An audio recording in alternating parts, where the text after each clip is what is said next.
कक्षा 12 के विद्यार्थियों का आरपीपीएस एजुकेशनल पॉइंट में एक बार फिर से स्वागत है।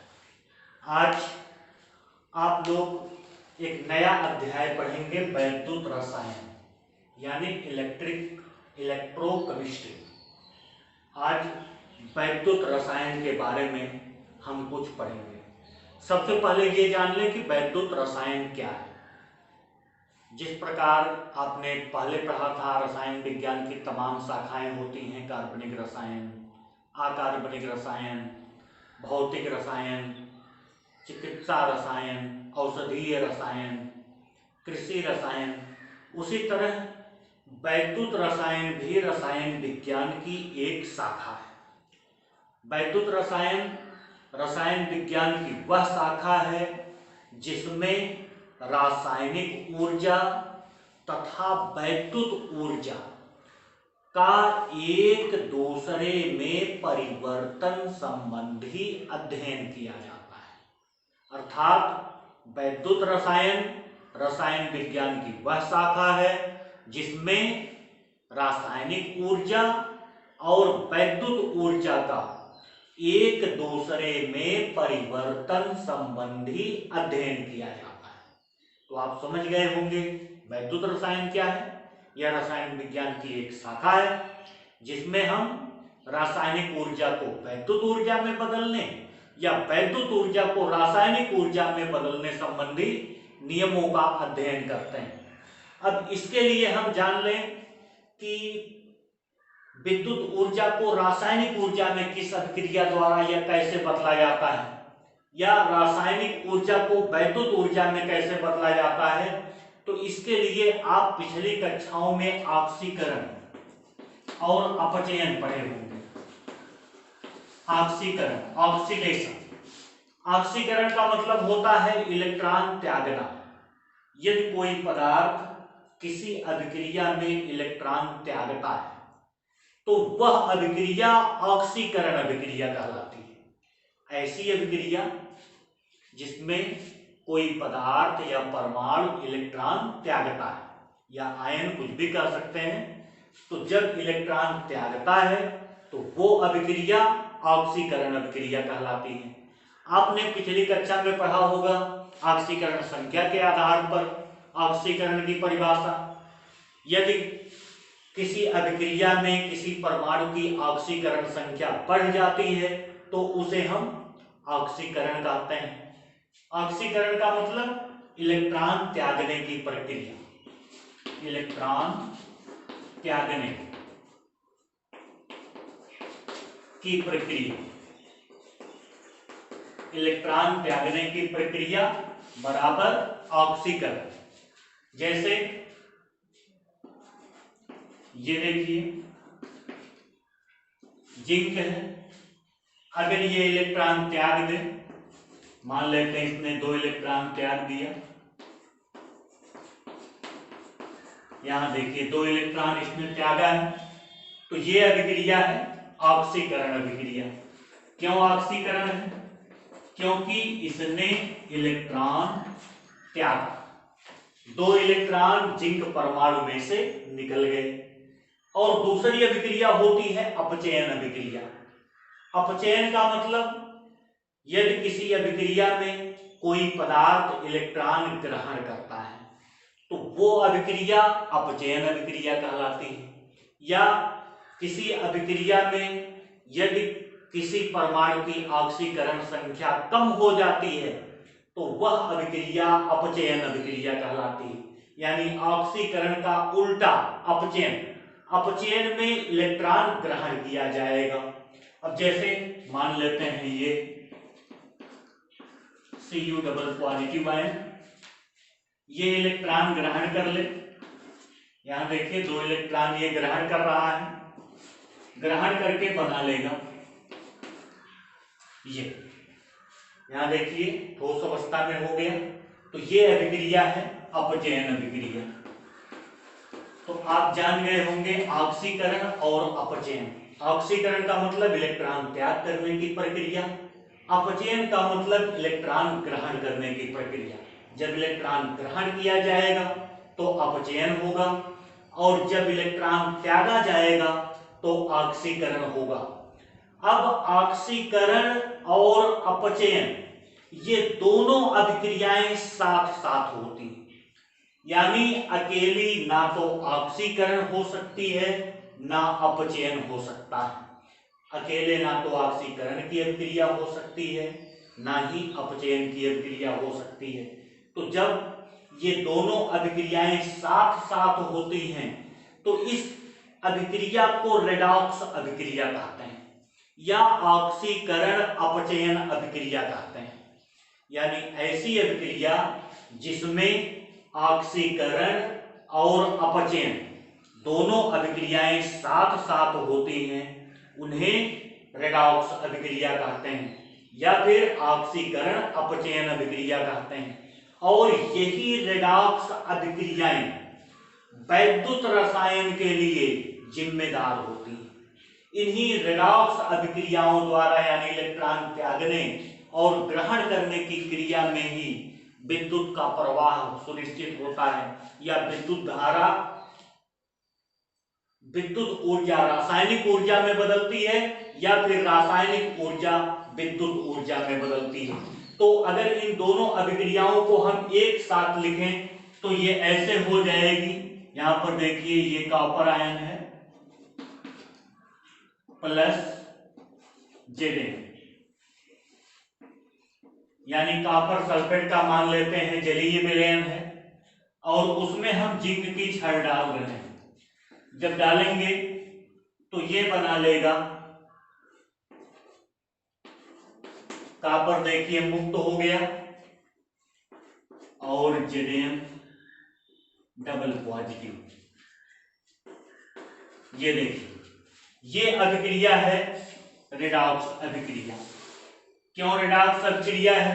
क्योंकि इस अभिक्रिया में ऑक्सीकरण और अपचयन दोनों अभिक्रियाएं साथ साथ हो रही हैं। तो जिस अभिक्रिया में ऑक्सीकरण और अपचयन दोनों अभिक्रियाएं साथ साथ होती हैं उसे रेडॉक्स अभिक्रिया कहते हैं। तो ये अभिक्रिया हो गई रेडॉक्स अभिक्रिया।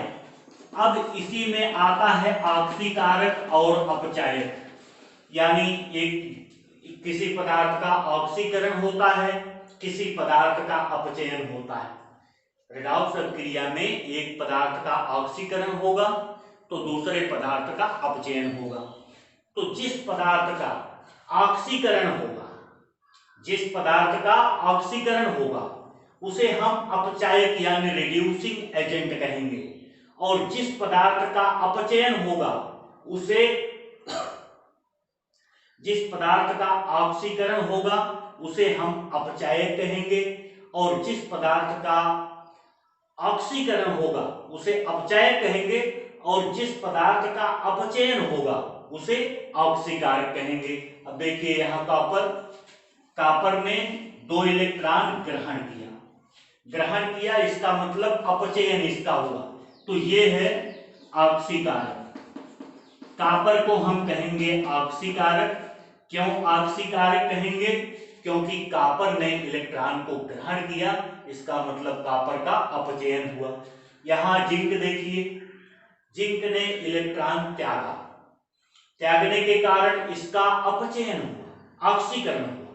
इलेक्ट्रॉन त्यागने की क्रिया ऑक्सीकरण और जिसका ऑक्सीकरण होता है उसको हम कहते हैं अपचायक। तो इस तरह से ऑक्सीकरण और अपचयन की क्रियाएं होती हैं। विद्युत अपघट्यों के विलयन का चालकत्व जिसको हम G से प्रदर्शित करते हैं।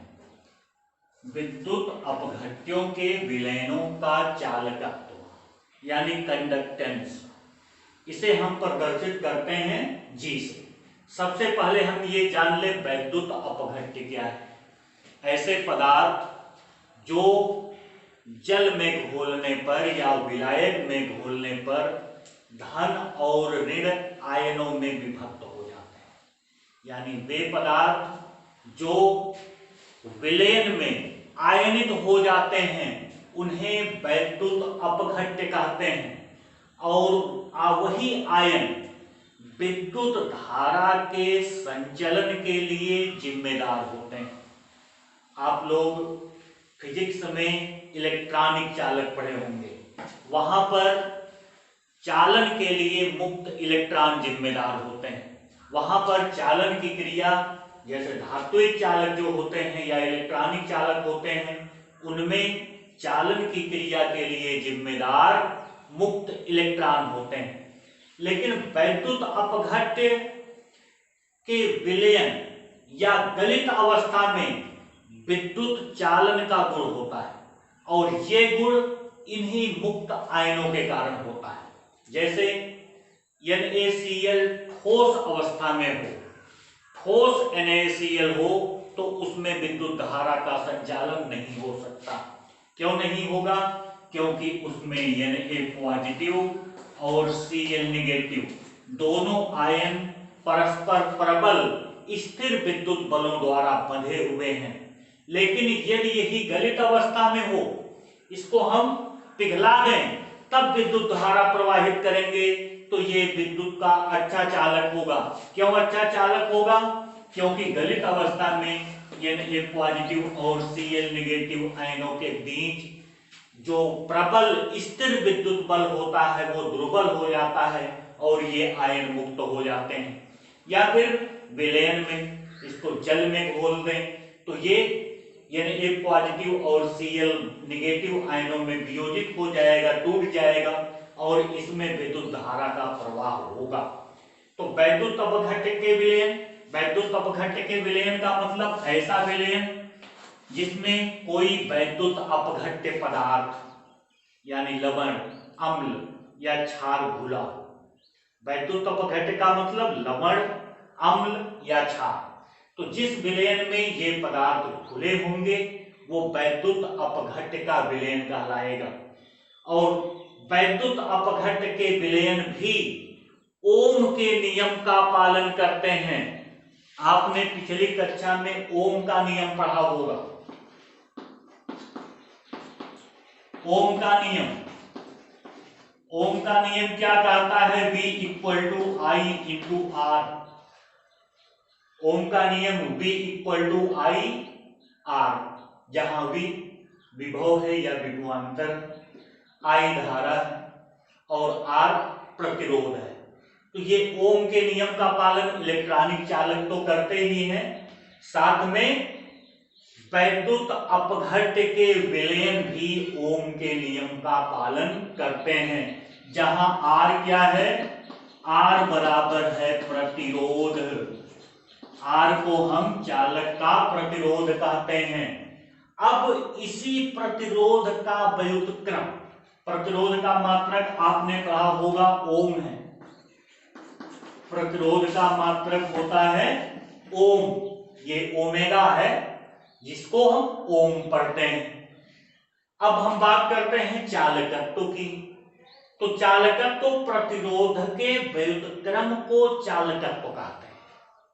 चालकत्व का मतलब होता है प्रतिरोध का व्युत्क्रम। चालकत्व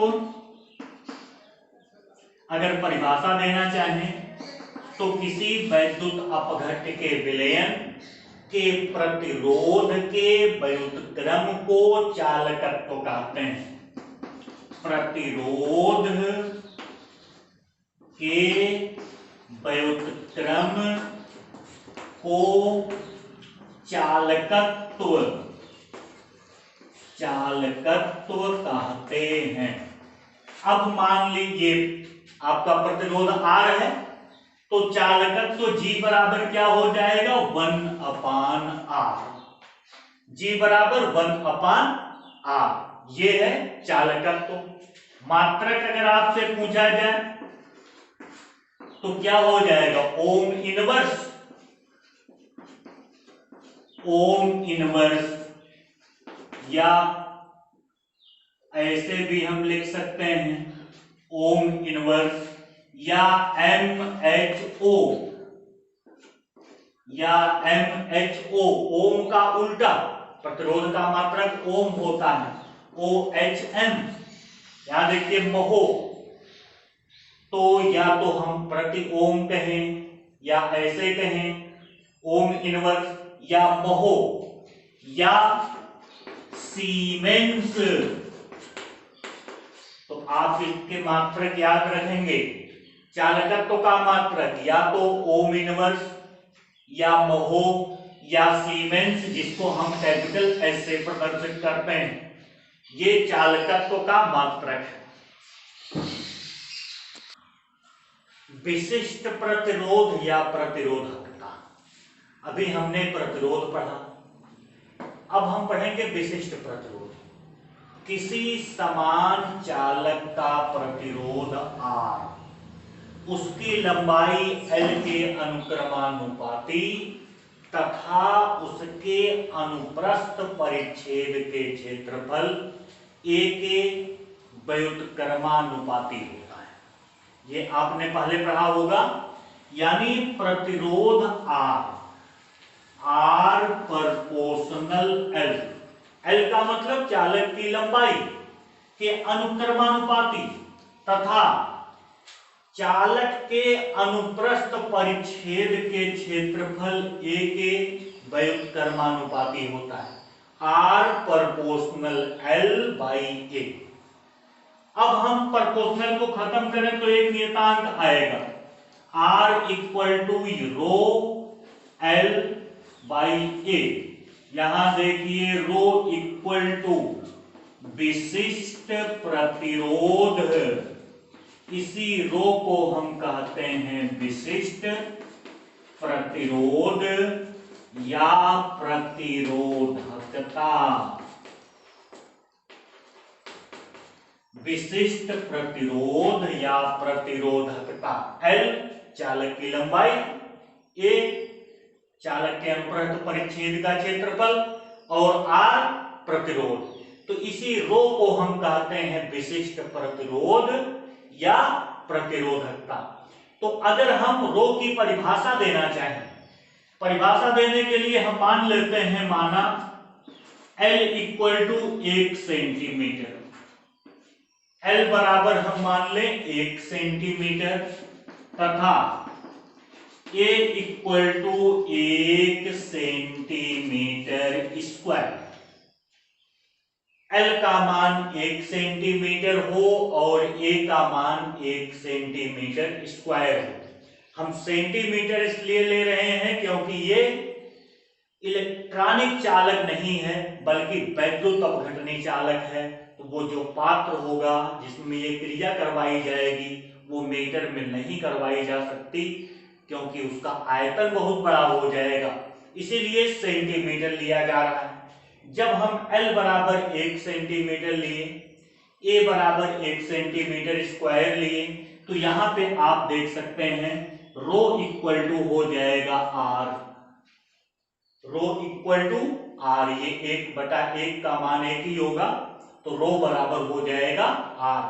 अब इसके आधार पर हम अगर परिभाषा देना चाहें तो हम कहेंगे कि एकांक लंबाई या 1 सेंटीमीटर लंबाई के चालक जिसके अनुप्रस्थ परिच्छेद का क्षेत्रफल 1 वर्ग सेंटीमीटर हो, उस स्थिति में उस चालक का प्रतिरोध उसका विशिष्ट प्रतिरोध या प्रतिरोधकता कहलाता है। 1 सेंटीमीटर लंबाई के चालक तथा अनुप्रस्थ परिच्छेद का क्षेत्रफल 1 सेंटीमीटर स्क्वायर होने पर चालक का प्रतिरोध उस चालक का विशिष्ट प्रतिरोध या प्रतिरोधकता कहलाता है। अब अगर हम मात्रक निकालना चाहें तो इसका मात्रक क्या हो जाएगा, विशिष्ट प्रतिरोध का मात्रक, यहां से आप निकाल लीजिए रो बराबर क्या हो जाएगा, रो बराबर अगर हम निकालेंगे तो ये हो जाएगा R A upon L, R A upon L। R का मात्रक आपको मालूम है ओम, R का मात्रक प्रतिरोध है ओम, इसका हमने लिया था सेंटीमीटर, तो सेंटीमीटर स्क्वायर और इसका सेंटीमीटर, सेंटीमीटर कट जाएगा, बचेगा सेंटीमीटर। तो ओम सेंटीमीटर। विशिष्ट प्रतिरोध का मात्रक क्या हो गया? ओम सेंटीमीटर। ये आपने पढ़ लिया विशिष्ट प्रतिरोध या प्रतिरोधकता। विशिष्ट चालकत्व या चालकता, जिसे हम कप्पा से प्रदर्शित करते हैं। विशिष्ट चालकत्व या चालकता को कप्पा से। आप परिभाषा जान लें, विशिष्ट प्रतिरोध के व्युत्क्रम को विशिष्ट चालकता कहते हैं या विशिष्ट चालकत्व कहते हैं। विशिष्ट प्रतिरोध के व्युत्क्रम को विशिष्ट चालकत्व कहते हैं। अभी आपने पढ़ा rho equal to R A by L, ये तो विशिष्ट प्रतिरोध है। इसका व्युत्क्रम, व्युत्क्रम का मतलब 1/रो इक्वल टू, इसको भी हम उल्टा कर देंगे, ये हो जाएगा L/RA। यही है विशिष्ट चालकता। 1/रो को हम कहते हैं kappa. Kappa equal to L/RA, L/RA। ये है कप्पा या विशिष्ट चालकत्व। मात्रक अगर हम निकालना चाहें तो क्या हो जाएगा? मात्रक, अभी हमने मात्रक निकाला था विशिष्ट प्रतिरोध का, तो ये आया था ओम सेंटीमीटर। तो इसका भी उसी तरह से निकालना चाहें तो ये सेंटीमीटर से सेंटीमीटर यहां का कैंसिल हो जाएगा, तो ये हो जाएगा ओम इनवर्स सेंटीमीटर इनवर्स। या फिर हम ऐसे लिख दें महो सेंटीमीटर इनवर्स, महो सेंटीमीटर इनवर्स। या फिर और कुछ लिखना चाहें तो हम लिख सकते हैं सीमेंस सेंटीमीटर इनवर्स। ये है विशिष्ट चालकत्व का मात्रक। विशिष्ट चालकत्व किसे कहते हैं? विशिष्ट प्रतिरोध के व्युत्क्रम को विशिष्ट चालकत्व कहते हैं। विशिष्ट प्रतिरोध के व्युत्क्रम को विशिष्ट चालकत्व कहते हैं। अब एक चीज और आप जान लें, सेल स्थिरांक। सेल स्थिरांक, सेल स्थिरांक L/A को कहते हैं। L/A को सेल स्थिरांक कहा जाता है। तो अगर सेल स्थिरांक और विशिष्ट चालकत्व में संबंध हमसे पूछा जाए तो ये हो जाएगा कप्पा यानी विशिष्ट चालकत्व बराबर सेल स्थिरांक। यहां पे देखिए L/A की जगह सेल स्थिरांक बटा प्रतिरोध। तो कप्पा और सेल स्थिरांक में संबंध हो गया सेल स्थिरांक बटा प्रतिरोध। तो इस वीडियो में आप लोग यहीं तक देखेंगे।